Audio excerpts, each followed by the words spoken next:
అసలు ప్రతిసారి స్టూడెంట్స్ అందరు రోడ్ల మీదకి వచ్చి ఫైట్ చేయడం, ప్రతి దానికి రోడ్ల మీదకి వచ్చి అడగడం, ఇది చాలా దారుణమైనది.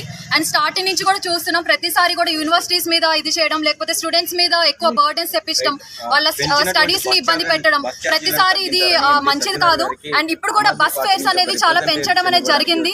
అండ్ ప్రతి ఒక్క స్టూడెంట్ కూడా వాళ్ళ కష్టంతో వెళ్ళి అండ్ రూరల్ ఏరియాస్ నుంచి వచ్చి వాళ్ళ కష్టంతో వాళ్ళు చేసుకొని అండ్ ఇప్పుడు సడన్ గా పెంచేస్తే అసలు పాలన అనేది ఒక ప్రజలకి యాక్సెప్టెన్స్ గా ఉండాలి అండ్ ప్రజలకి విరుద్ధంగా అసలు ఉండకూడదు. అండ్ స్టూడెంట్స్ కూడా నేను మాట్లాడినప్పుడు చాలా అంటే చాలా మెంటల్ ప్రెషర్ ఫేస్ అవుతున్నారు వాళ్ళ పేరెంట్స్ నుంచి కానీ స్టూడెంట్స్ నుంచి కానీ. వాళ్ళకి స్టడీ చదువుకోవాలా, లేకపోతే ఉద్యోగాల కోసం బయట తిరగాలా, లేకపోతే అసలు ఏం చేయాలని చెప్పి వాళ్ళు సూసైడ్ ఇంటెన్షన్స్ రావడం, లేకపోతే నేను చనిపోవాలి, అసలు చనిపోతే ఇంకా ఇవన్నీ ఉండవు కదా అని వాళ్ళకి మెంటల్ ప్రెషర్స్ ఎక్కువ అవడం, ఇవన్నిటి కూడా స్టూడెంట్స్ అన్న వాళ్ళు ఒక strong foundation to the nation. అలాంటి వాళ్ళకి ఇలాంటి ఇబ్బందులు పెట్టడం అనేది చాలా అంటే చాలా పెద్ద తప్పు.